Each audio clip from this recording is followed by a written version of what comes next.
One of my favorite comfort foods as of late has been dal. It's a versatile and complete meal all on its own and quite easy to make. These simple ingredients form the base for almost every type of dal out there. Let's start with the aromatics, or spices. You will need 1 teaspoon of mustard seeds, 1 teaspoon of cumin seeds, half a teaspoon of turmeric powder, half a teaspoon of fenugreek powder, and 2 to 3 dried red chilies. You'll need 12 to 15 fresh curry leaves, half a thumb of grated ginger, and 1 to 2 cloves of minced garlic. Moving on to the vegetables. You'll need half an onion finely chopped, 1 tomato diced, 2 to 3 handfuls of spinach. Lastly, the main ingredients for dal. 1½ cups of whole grain mung beans, pre-soaked if possible, 1½ to 1 can coconut milk. You'll be using these ingredients in this order to prepare the dal.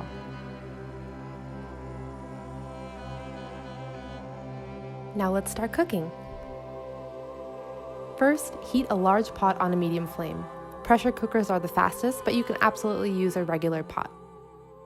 Add 1 tablespoon of coconut oil. Let the oil melt and heat for about 30 seconds, and then add in the mustard seeds, which should start sizzling and splitting open.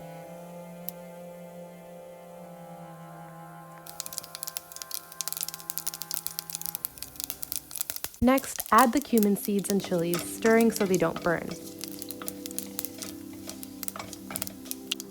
When the cumin turns golden, add the curry leaves. This critical step is called blooming the spices, a process that releases the immense flavor trapped inside whole spices. When the curry leaves are crispy, add the chopped onions and keep stirring.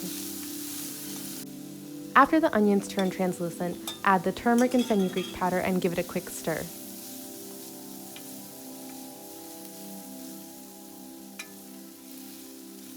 When everything is coated well, add the grated ginger and garlic.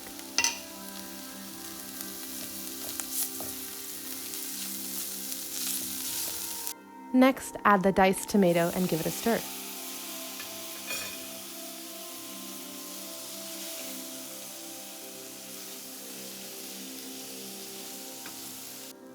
Next, add in the half can of coconut milk.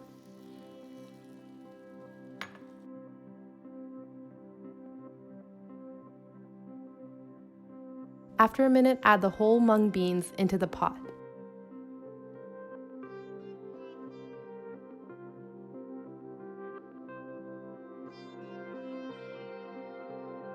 Add another 1½ cups of water, then close the pot.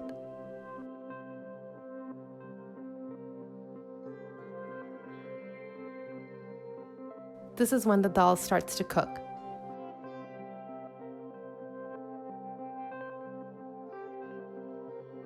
If you're using a pressure cooker, let it cook for about 3 whistles, which should take about 10 to 15 minutes. If you're using a regular pot, let it cook for about 20 to 30 minutes or until the mung beans are soft.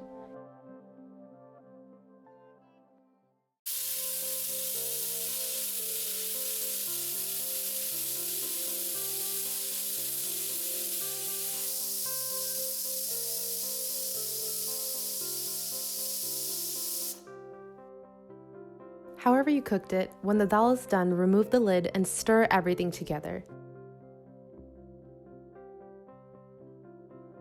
You can go ahead and turn off the heat and give everything a stir.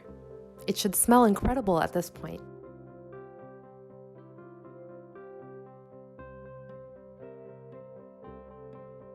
Gently fold in your spinach, being careful not to apply too much pressure.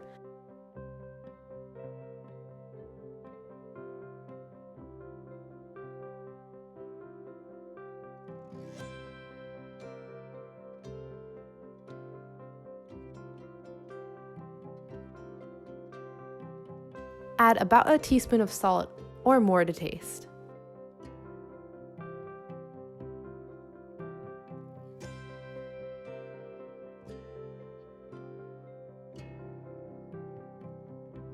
Give the dal one final stir before letting it rest for a few minutes so the spices can really soak in.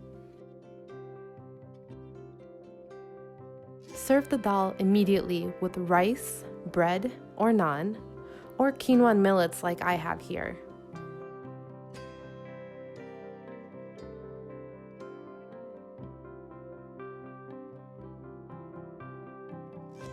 For a contrasting burst of flavor, top with yogurt or a squeeze of lemon juice. I hope you enjoyed this recipe. Thanks for joining, and you can find more recipes at hidivya.com. See you next time.